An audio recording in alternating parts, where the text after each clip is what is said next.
NSS ആസ്ഥാനത്തെത്തിയതിനു പിന്നാലെ സമസ്ത വേദിയിലെത്തി കോൺഗ്രസ് നേതാവ് രമേശ് ചെന്നിത്തല. മലപ്പുറം പട്ടിക്കാട് ജാമിയ നൂരിയ വാർഷിക സമ്മേളനത്തിലാണ് രമേശ് ചെന്നിത്തല പങ്കെടുത്തത്. സാദിഖ് അലി ശിഹാബ് തങ്ങളുമായും PK കുഞ്ഞാലിക്കുട്ടിയുമായും അദ്ദേഹം കൂടിക്കാഴ്ച നടത്തി. മുസ്ലിം ലീഗ് എല്ലാ കാലത്തും തനിക്കൊപ്പമുണ്ടെന്ന് രമേശ് ചെന്നിത്തല പ്രതികരിച്ചു. പട്ടിക്കാട് വെച്ച് നടക്കുന്ന ജാമിയ നൂരിയ വാർഷിക സമ്മേളനത്തിലെ ഒരു സെഷന്റെ ഉദ്ഘാടകനായാണ് രമേശ് ചെന്നിത്തല എത്തിയത്. പാണക്കാട് തങ്ങൾമാരെയും മുസ്ലിം ലീഗിനെയും ആവോളം പുകഴ്ത്തിയാണ് ചെന്നിത്തല സംസാരിച്ചത്.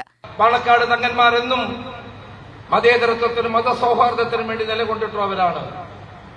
ഇസ്ലാം മത ആചാരക്രമങ്ങൾക്കനുസരിച്ച് പ്രവർത്തിക്കുന്നവരാണ് അവർ.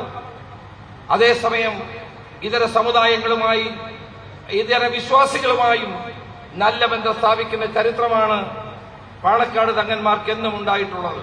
പരിപാടിക്ക് മുൻപായി ലീഗ് അധ്യക്ഷൻ സാദിഖ് അലി ശിഹാബ് തങ്ങളുമായും PK കുഞ്ഞാലിക്കുട്ടിയുമായും രമേശ് ചെന്നിത്തല കൂടിക്കാഴ്ച നടത്തി.